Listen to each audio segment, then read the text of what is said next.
Good morning. Good morning. Welcome to the Unitarian Universalist Church of Ogden. I'm Tim Vandenack, and I'll be helping with the service today. I hope everybody is good out there and online.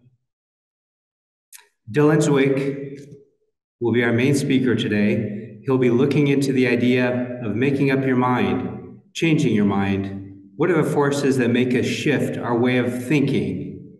First, let's go through the preliminaries, a few announcements. It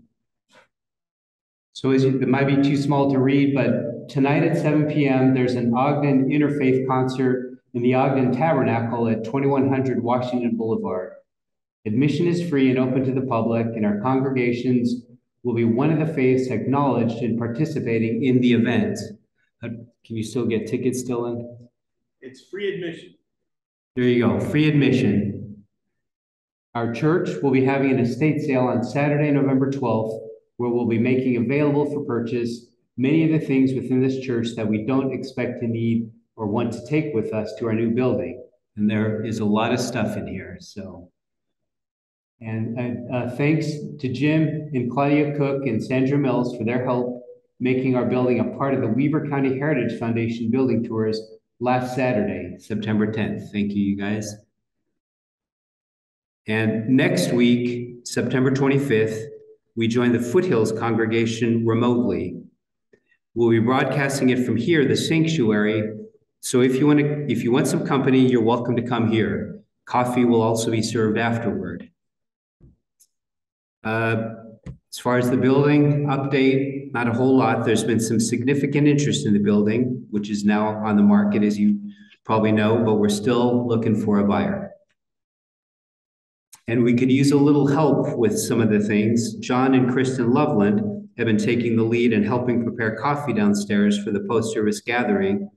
And if you want to help out, it would be welcome. Talk to John or Kristen. There's John back there. And we could also use some help during the services running the audio system and the Zoom broadcast. Training is available, and you do not have to commit to doing it every weekend. John and Kristen are your contacts on that as well. The regular UU activities, Codger Coffee meets Fridays, 9:30 a.m. at Grounds for Coffee, 30th and Harrison. The UUCO Book Club meets the second Wednesday of each month at 7 p.m. The Potluck Video Club meets typically on the second Friday of each month at 6 p.m., though things were adjusted this month. Details on many of these items are in the weekly UUCO newsletter, All the News. And remember, after the service, we'll have coffee downstairs. So be sure to come on down, talk with some of the others here. If you're new, we'd like you to come downstairs to get to know us and let us get to know you guys. So the UU Church is an open, tolerant place where diversity of thought is encouraged and appreciated. Doesn't matter who you love or how you identify yourself. We come here because we want to think for ourselves, want space where we can ponder spiritual questions on our own terms. We ask questions, value the exchange of ideas, want to hear from others. There are a range of beliefs among those here. Generally, though, we believe in caring for the planet and caring for one another. We are a lay-led ministry, remember, which means the messages come from everyone here. Everyone here adds to the atmosphere, and we're glad that you all made it. And now, joy and sorrows. As inspired, come on up here to announce any sorrows, pieces of not so great news, some of the tougher things we're going through, or joys. Joys are the good things we've experienced. We'll mix it up, so say a joy or sorrow as so inspired. Come up here. If you're more comfortable, shout it out from where you're sitting, and I'll try to repeat it up here at the mic. So if anybody has anything, please speak up, step forward.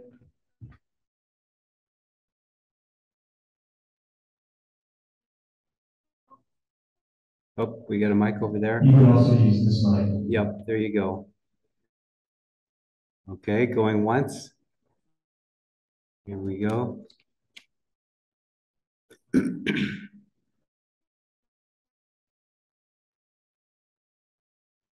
have a little child of black golden shepherd puppies. If anyone is puppy bears. Me too. Puppies. Anybody? Yeah, feel free. Don't be shy. I started gardening this year and I picked my watermelon yesterday, and I don't know how much it weighed because I didn't weigh it, but I know how much a bowling ball weighed, and it was way heavier. And it was very tasty and juicy, so I was really proud.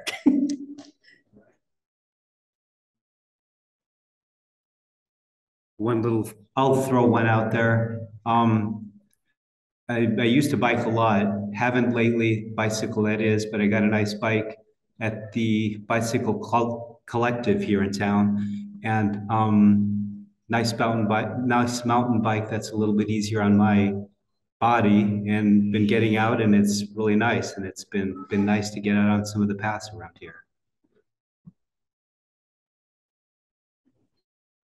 My bike was actually stolen. And so my stepdad got me a new one, and now I can get up all the hills I need to get to work. You didn't steal a bike, did you? No. Oh. Come on up.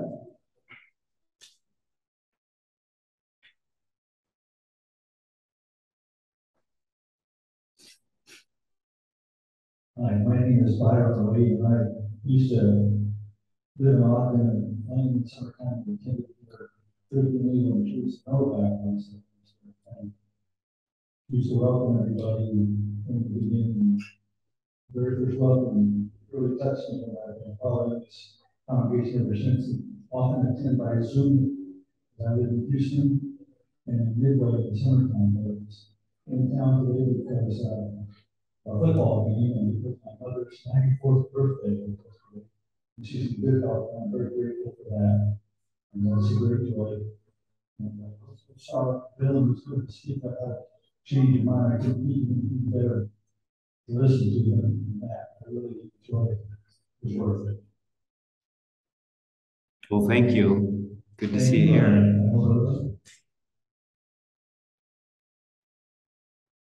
Anyone else? Okay, well, thank you, you guys. Thanks for adding that. And Joseph, our singing bowl.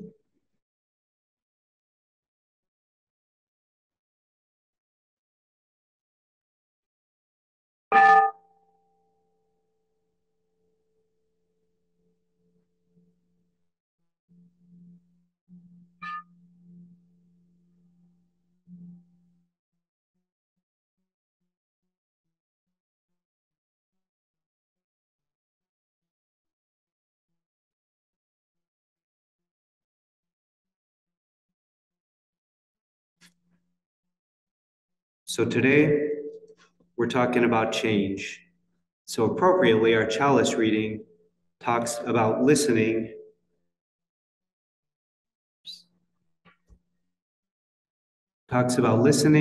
being open to ideas, and change. It's called Why We're Here, and it's by Reverend Eric Walker Wickstrom.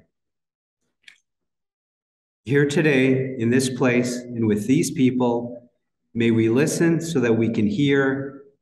May we hear so that we can feel. May we feel so that we can know. And may we know so that we can change ourselves and this world. May this chalice we light our way.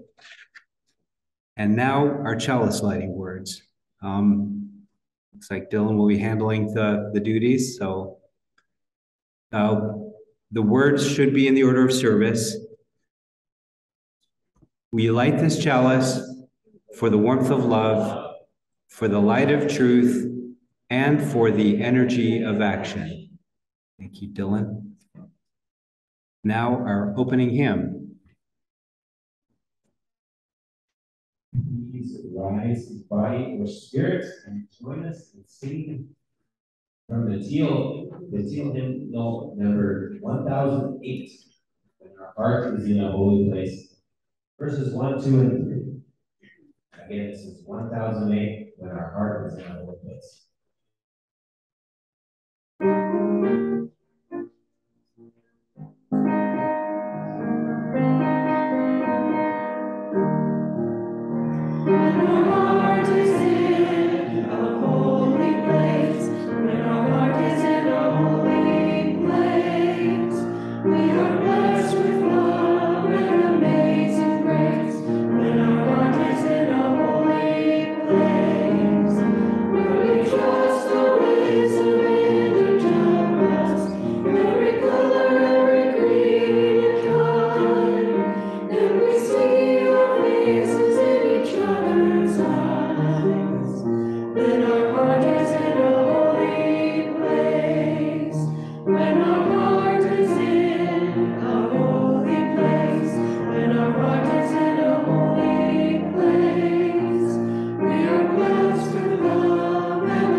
For the reading, I chose The Journey by Mary Oliver, the American poet.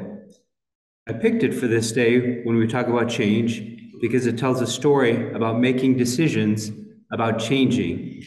Among the messages, follow your own voice, be willing to shift your trajectory, focus on your needs, back away from the voices that hold you back. It doesn't detail the process that gets you to the point of shifting gears. It focuses on that point when you finally come to a realization and you move on, you move forward. Such moments, rare perhaps in a lifetime, can be cathartic. I came across it on the website of a psychotherapist in London, Sadat Malik, while searching material about change. It spoke to him, indicated to him the knowing you may attain at some point that reveals the true journey of your life. In a way, it's selfish, you're focusing on yourself. On another level, it points to the importance of focusing on the voice deep inside your core being. One of the takeaways for me is that you must focus on yourself, and that by changing yourself for the better, you're better positioned to help others. One day, you finally knew what you had to do and began, though the voices around you kept shouting their bad advice, though the whole house began to tremble and you felt the old tug at your ankles. Mend my life, each voice cried. But you didn't stop. You knew what you had to do, though the wind pried with its stiff fingers at the very foundations, though their melancholy was terrible. It was already late enough, and a wild night, and the road full of fallen branches and stones. But little by little, as you left their voices behind, the stars began to burn through the sheets of the clouds, and there was a new voice, which you slowly recognized as your own, that kept you company as you strode deeper and deeper into the world, determined to do the only thing you could do, determined to save the only life you could save. Now, Dylan.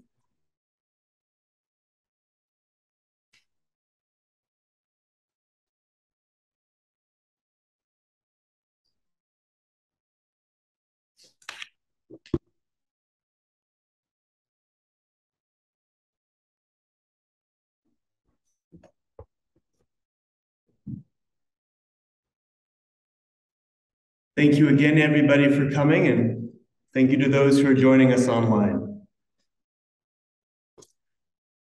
The title of my talk today is How to Change Your Mind. So first, I should clear up some potential confusion about the title of my talk today.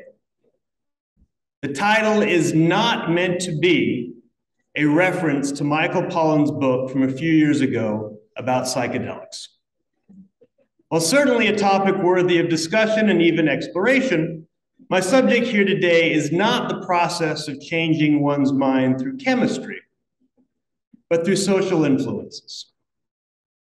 And the title might seem strange given the content of my talk, and that my focus is not so much on how people can change their own minds, but on some patterns and processes behavioral psychologists have observed that help determine, or at least influence, decision-making.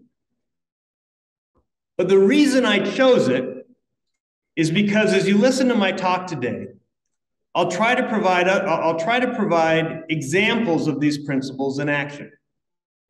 And you'll quite possibly think of other examples from your own life.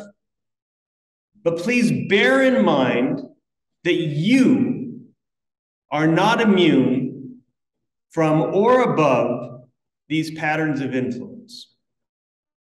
It's just that they can be particularly hard to notice in yourself, but arguably, that's where it's most important.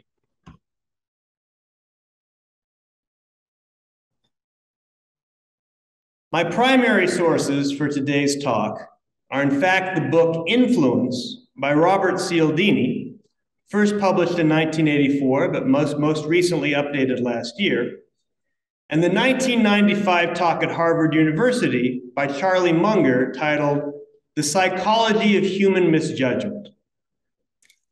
Cialdini is a psychology and marketing professor emeritus from Arizona State University, while Charlie Munger is best known for being Warren Buffett's friend and business partner at Berkshire Hathaway, and, as a consequence, a very wealthy man.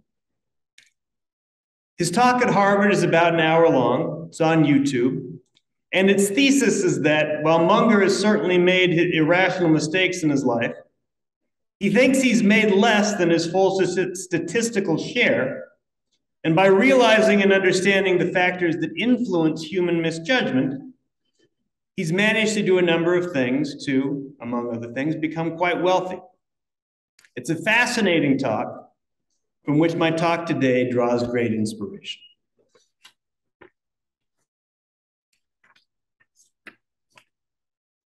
Now, I'll also say right now that I'm not at all a master at either implementing or avoiding any of these influencing techniques that I'll discuss today. But I'm convinced that they're all true, and that understanding them can provide you with some mental antibodies for dealing with the world, or even skills that can be utilized in favor of the greater good. More on this later.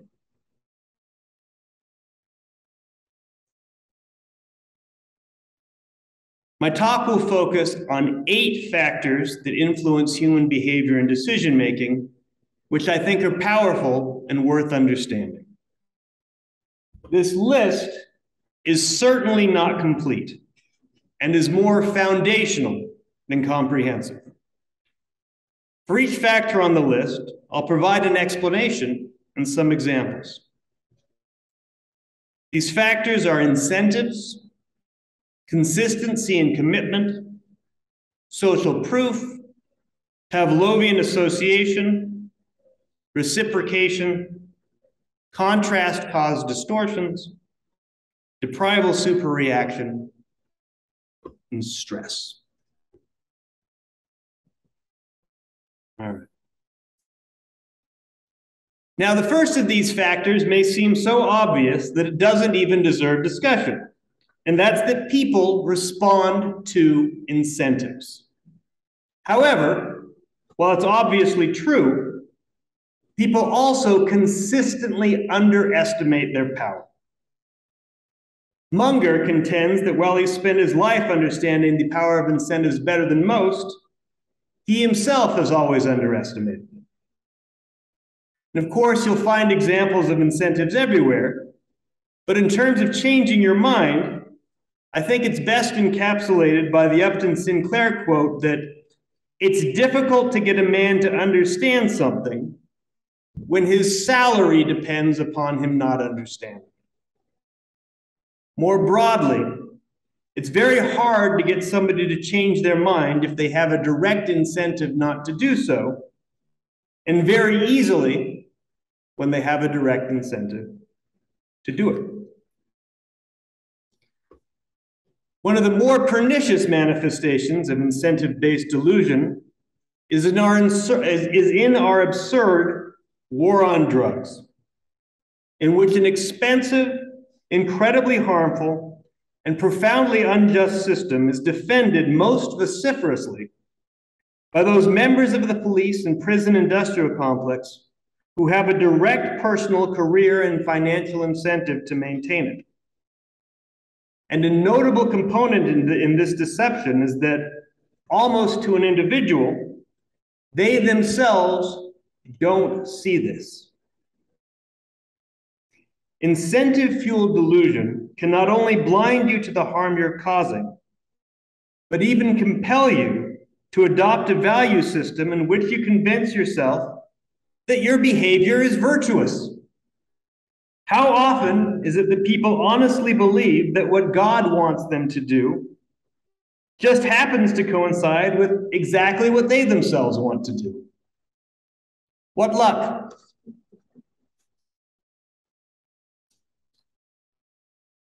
The second factor from my list is influence based upon a desire to adhere to consistency and commitment. When you commit to something, or have done it consistently, it's easier to do it because the difficulty and stress of making the decision is already behind you. And to reconsider your approach would not only reintroduce the stress and difficulty of that decision-making, but would entail the admission that what you decided and what you've done in the past was wrong. And therefore, so were you. This difficulty becomes magnified enormously if you announce your decisions publicly, because then changing your mind or your approach involves admitting you were wrong to other people and the consequential embarrassment that follows. Now, it's not just regular folk that can fall victim to this.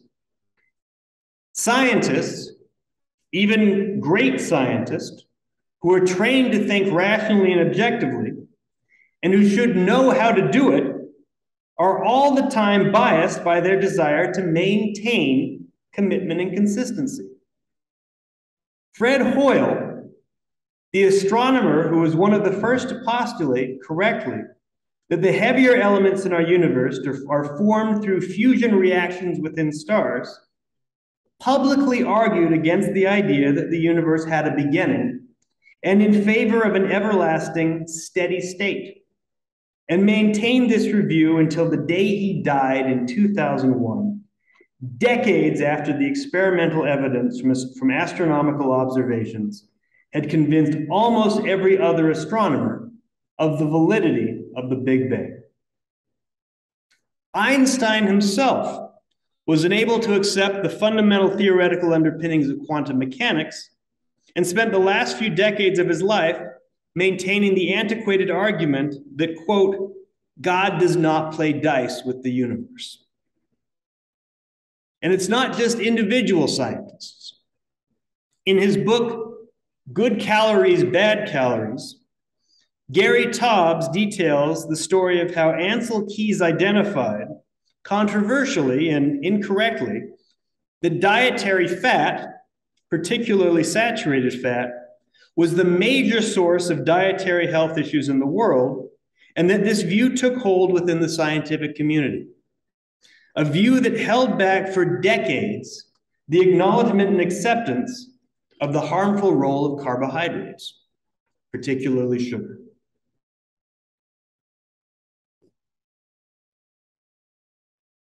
This notion of consensus segues nicely into a third factor on my list, which is social proof. This is the idea that we are biased by what we observe other people doing.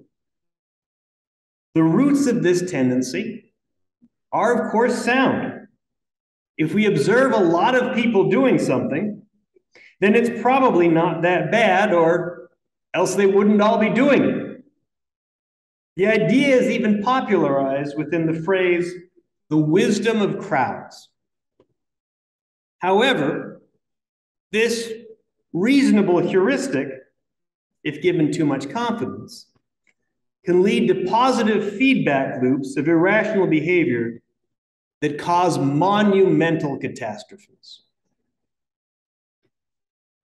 The most prominent example of these catastrophes come from speculative investing. And what else is the price of a publicly traded stock, if not a group consensus on what a company is worth? And it's very hard to be smarter than the group most of the time. However, it's absolutely not the case that the group is always right or rational, or is immune from the influences of misjudgment. If you can spot when this is happening, particularly when it's happening in such a way that a specific stock is undervalued, you can make a lot of money. If you can't spot when this is happening, you can lose your life savings. We've seen this type of irrationality based on social proof recently with the nonsensical valuations of cryptocurrencies and NFTs, a market where absurd values were placed on utterly useless nonsense because of the combination of the incentive to get rich without work combined with the illusion of social proof. Mix those two together, and you've got a collective mania. This idea of mixing into influential factors together is one to which I'll return towards the end. All right, the fourth factor is Pavlovian association.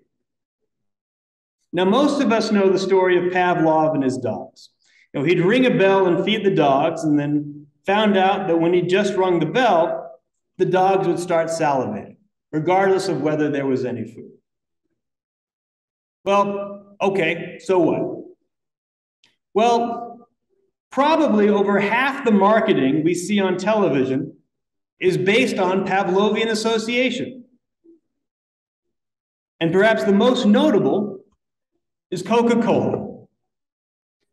Coca-Cola's entire marketing approach, their entire brand, in fact, is based upon associating the drinking of Coca-Cola with positive experiences.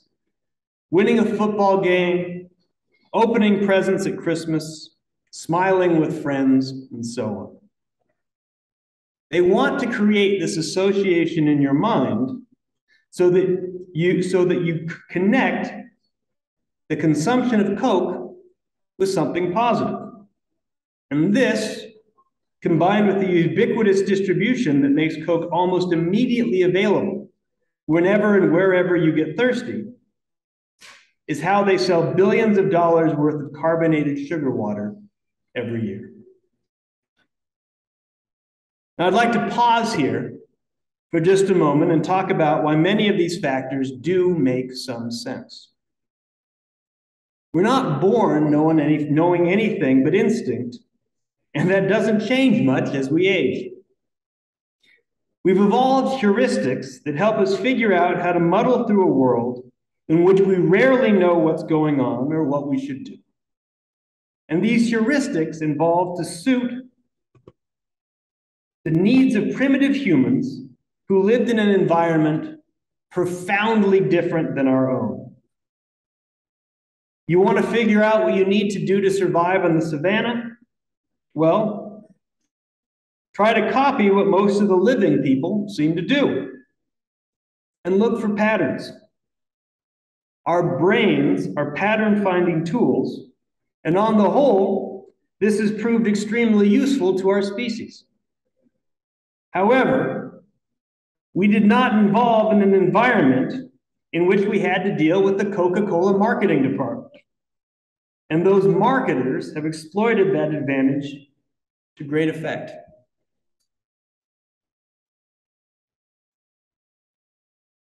The fifth factor is reciprocation, another tendency that was probably advantageous on the savanna, but can be easily exploited. The idea behind reciprocation is that we tend to reflect back to others how they behave towards us. It's a natural and entirely understandable behavior. However, there are thousands of enterprise salespeople who essentially make their living by exploiting it. They take their clients out, buy them dinner and drinks, laugh at their jokes, become their friends, give them great tickets to sporting events, and do everything they possibly can to develop a reciprocating relationship in which their client feels both an obligation and desire to return these favors by rewarding them with 6, 7, or sometimes even 8-figure contracts. This is such a pernicious tendency that Walmart, for example, has a strict policy that if any of their employees take so much as a pen from a potential vendor, that employee is immediately fired. They've realized that this reciprocating tendency has caused them enormous bad deals in the past, and they don't want anything to do with it.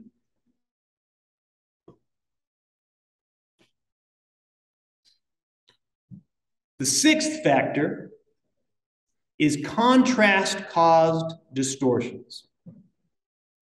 Now, this is something so fundamental to human experience that it's even ingrained within our physiology. For example, if you put one of your hands in a bucket of hot water and the other hand in a bucket of cold, and then you remove both and put them in a bucket of lukewarm water, guess what? The hand that was in the cold water thinks the lukewarm water is hot, while the hand that was in the hot water thinks the lukewarm water is cold. This sensitivity to contrast is so ingrained within our brains that it's part of our very perception. So how is this exploited? Well, check out concession prices at movie theaters. There you'll often see an absurdly overpriced large soda that's about twice as large as the small, but only marginally more expensive. That's designed to trick you into thinking the large soda is a better deal. Crafty and unethical realtors use this bias all the time. They'll take some poor, unsuspecting client out to look at houses, going first to a couple of houses that are absurdly overpriced. After that, they'll take their poor sap clients to a house that's only moderately overpriced. The client will think it's a steal. Have you ever been to Harbor Freight? Harbor Freight is full of all these different brands. Bauer, Chicago Electric, Hercules, Pittsburgh, US General, Warrior, and so on. Their selection looks like Lowe's or Home Depot with all their different branded options, but you'll never see any of these brands at any other store. You know why? Because they're all Harbor Freight. They're all internal brands like Kirkland is to Costco. So why does Harbor Freight have all these brands seemingly in competition against each other? Because they're not competing. Harbor Freight will make 6 or 7 different, say, miter saws from, quote, different brands that all come from the same factories and only differ cosmetically and within some minor set of features. But their costs spread out significantly. Why? Because it helps convince their customers that the cheaper ones are such outstanding deals. We even see this kind of contrast cause distortion in long-term exclusive relationships. Have you ever met a couple and thought, what in the world is she doing with him? Or some variation on that couple combination. Well, anytime that happens to me, I always wonder just a little bit about the previous relationships of whoever seems to have really settled.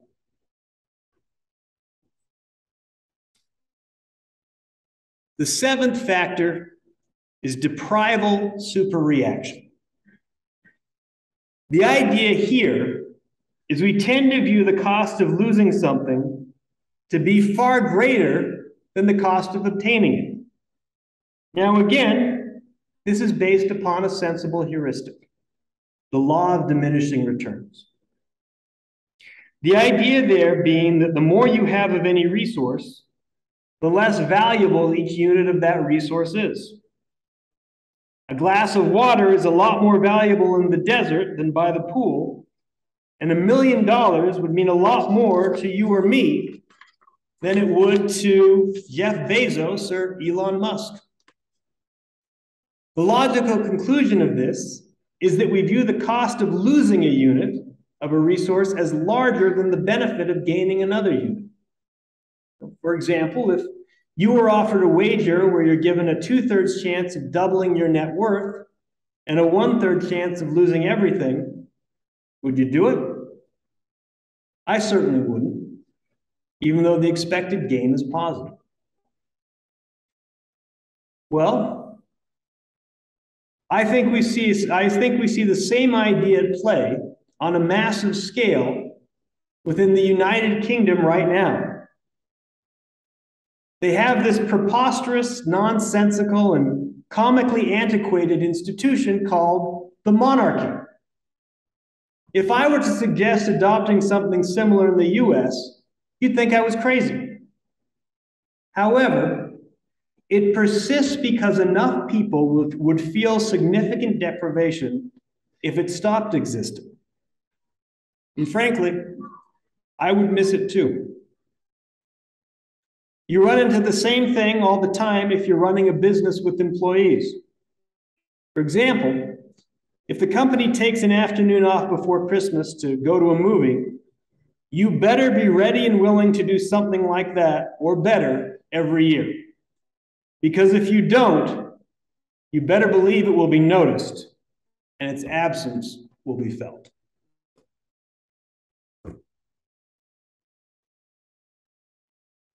The final entry on my list of factors that can influence decision-making is stress. Situations of stress, particularly extreme stress, have a tendency to linger within the mind of those who experience it long after the cause of stress has been removed. The most extreme versions of these are post-traumatic stress disorders, but any type of stress can cloud or influence judgment. People will make rash decisions to relieve stress and modify their behaviors in order to avoid revisiting that stress. Now, one way that this can actually be a positive is all those stories you hear of people who, after health scares, modify their behavior to avoid those scares again. Doesn't always happen, and it doesn't always work, but there are certainly plenty of real stories of people finally changing after coming face to face with an extremely stressful situation where nothing previously had worked.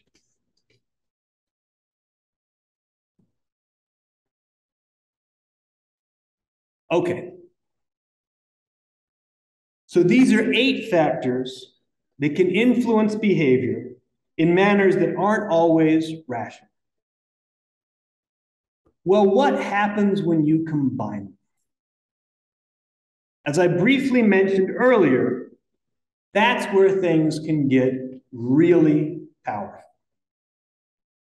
What are some examples?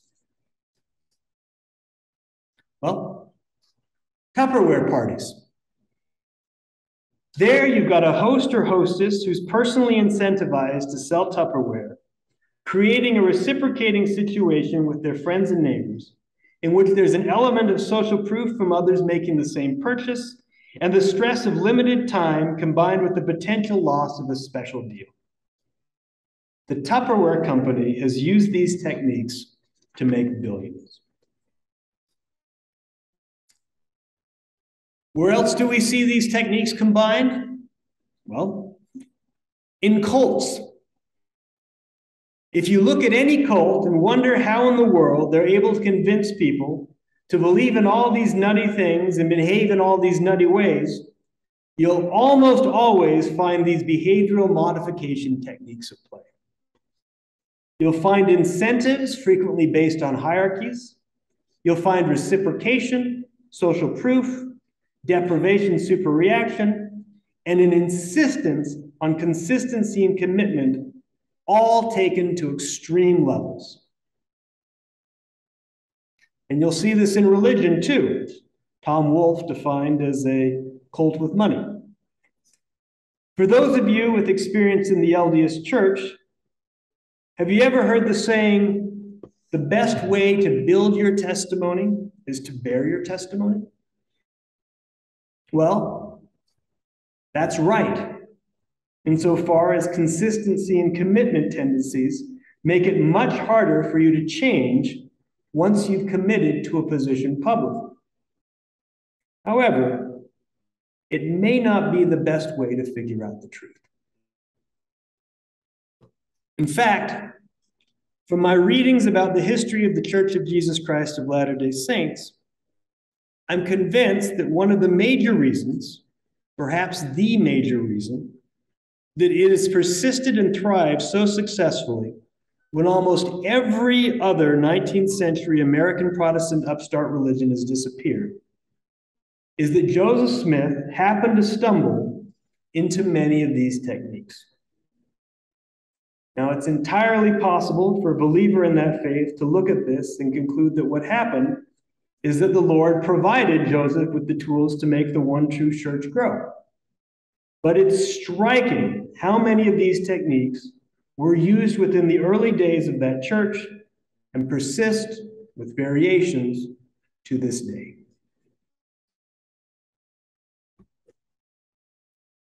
Now, speaking of stumbling into these techniques, or a combination of these techniques, a similar thing can be said about the founder of another persistent and successful organization. Bill Wilson, or Bill W., as he's more frequently identified, founded Alcoholics Anonymous in 1935 upon a 12-step program that utilizes a remarkable combination of behavioral modification techniques. And while it doesn't work for everybody, its success at helping alcoholics change their lives has been extraordinary. Now, I want to point out that AA is an incredibly noble organization with no ulterior motives or secret motivations outside improving the lives of its members. And so I hesitate to call it this because of the sinister implications it entails. But Alcoholics Anonymous is the cult of sobriety. And I think this formulation is both useful in illuminating how it works and emphasizing that these behavioral modification techniques are merely tools. And like any tools, they can be used for good or ill.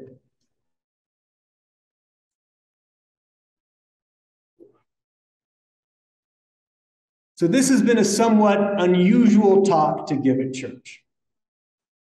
For Unitarians, rational as we at least believe we are, I can think of few suggestions less appealing than we might want to start behaving more like a cult. And I'm not for 1 minute suggesting we use that as our model.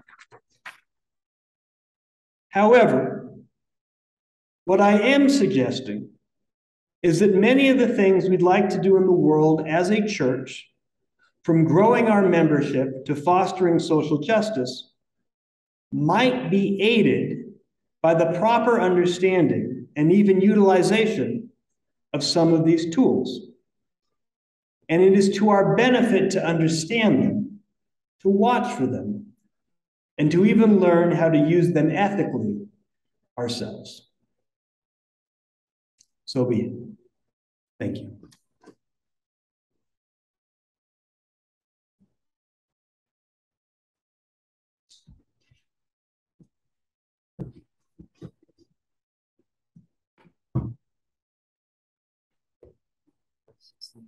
Okay.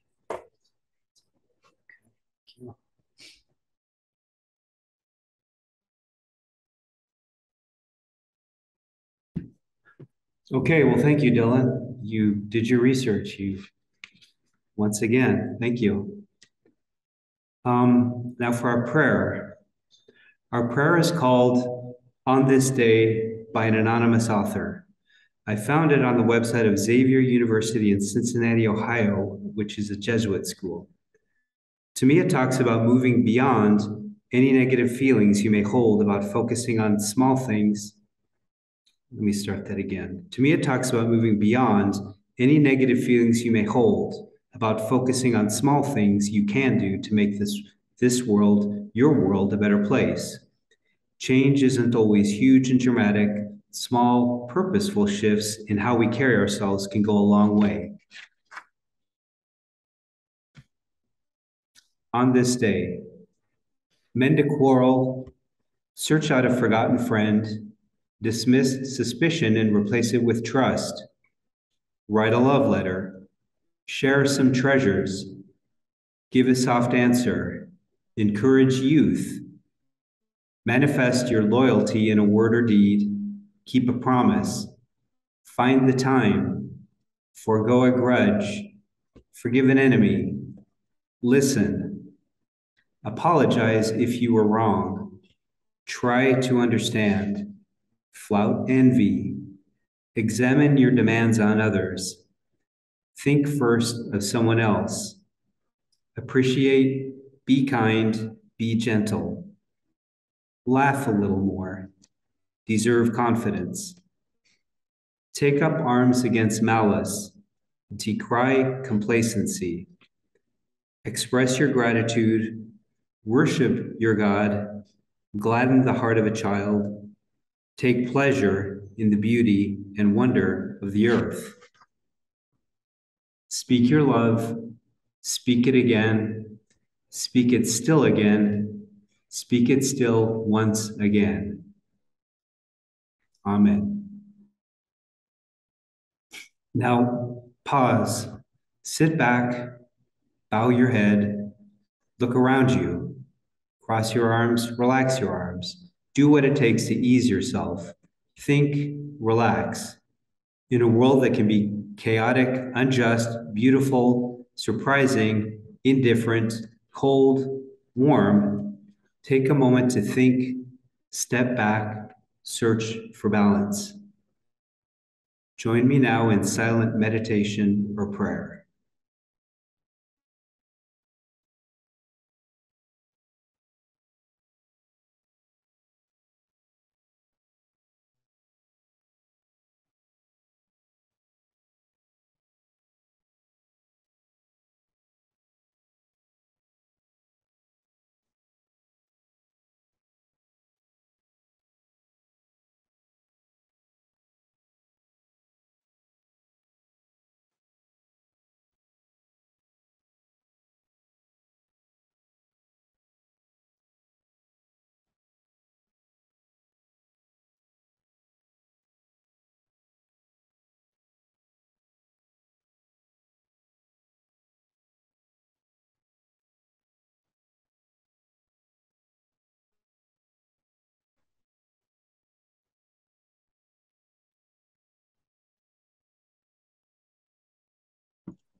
Now, you're invited to come forward to light a candle of hope, memory, or gratitude. You may also wish to drop a stone of burden or forgiveness in our sacred gathered waters. So gather in lines on either side to wait your turn, then return to your pew via the middle aisle.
Now for the calling of the offering.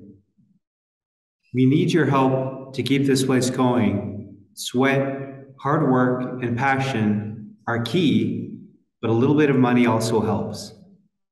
So please give what you can. Remember, you may donate to the church through the Breeze app, or you can go to our website, uuco.org, or you can send donations via check to the church. And now, thank you, Sandra and Dylan.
Now please stand in body or voice and facing the center aisle, sing together the offering song printed in the order of service.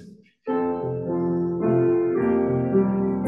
you I receive, to you I give, together we share, and from this we give. From you I receive, to you I give.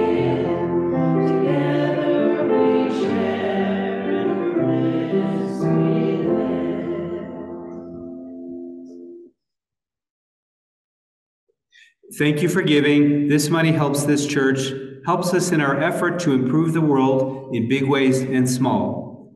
And now, our closing hymn, Joseph.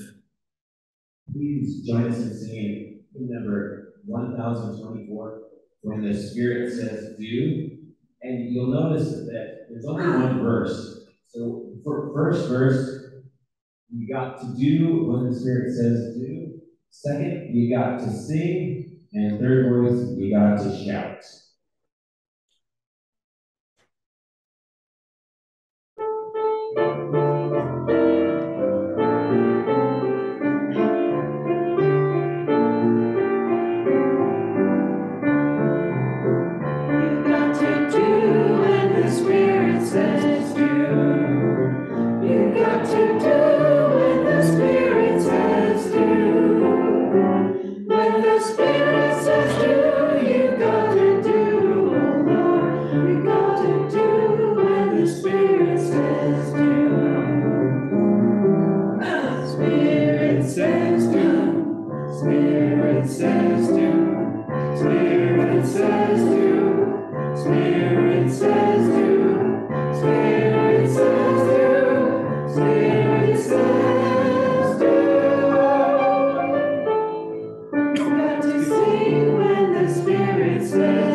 Spirit says shout, Spirit says shout.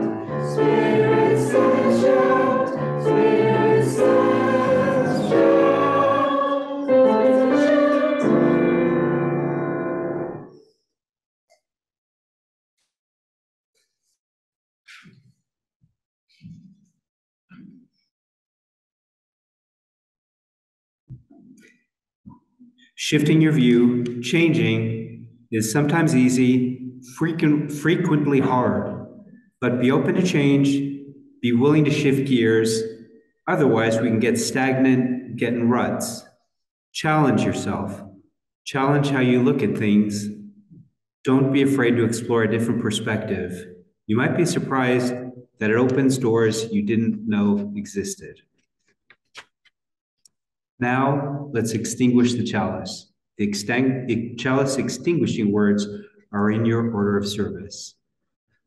We extinguish this chalice, but not the warmth of love, the light of truth, nor the energy of action. Well, thank you. That's our service. Thank you, everybody, for coming. Have a good week. And please go downstairs for coffee and conversation.